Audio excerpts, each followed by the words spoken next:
Today, we're going to be talking about things that Mussolini did to rise to power. First, the March on Rome.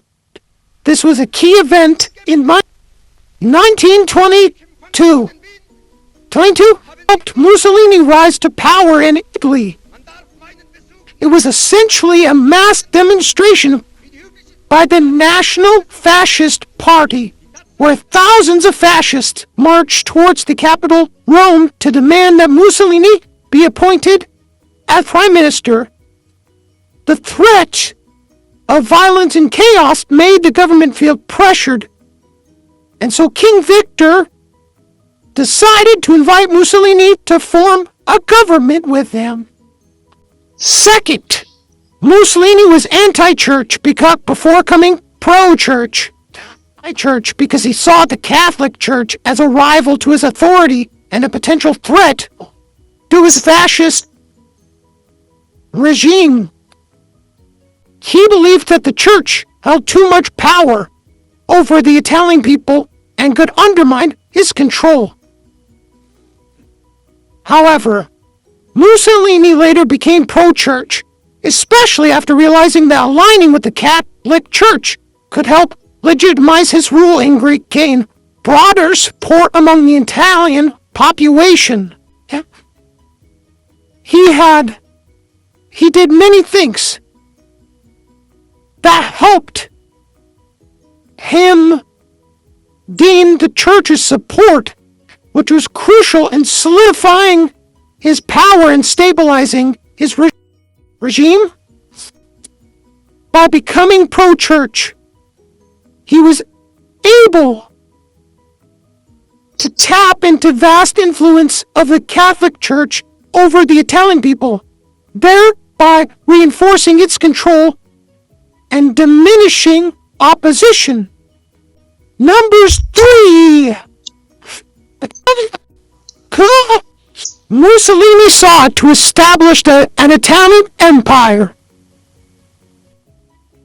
He wanted to restore Italy to its former glory.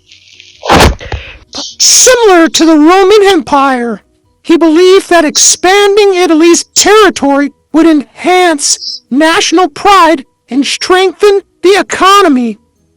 One notable effect was the occupation of Corfu. In 1923, Mussolini used a minor incident involving the murder of Italian officials to justify the invasion. He sent troops to occupy the Greek island, which showcased his aggressive foreign policy and military strength. Number 4.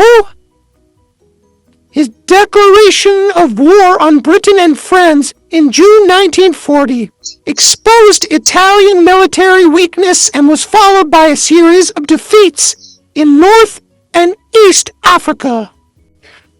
Mussolini declared war on Britain and France in June 1940, thinking that Italy could easily expand its territory by joining the conflict.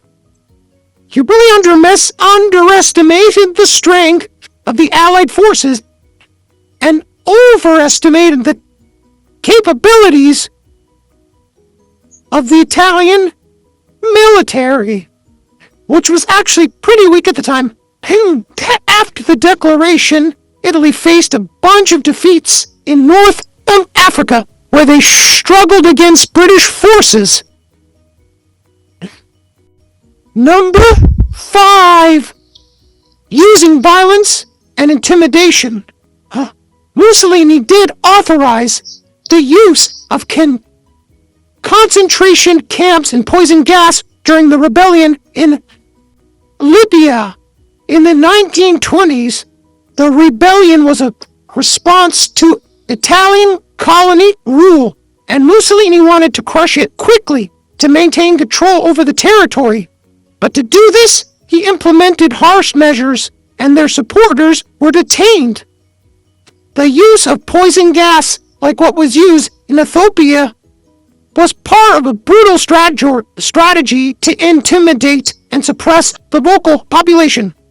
These tactics reflected Mussolini's willingness to use extreme violence to achieve his goals of empire and control in North Africa.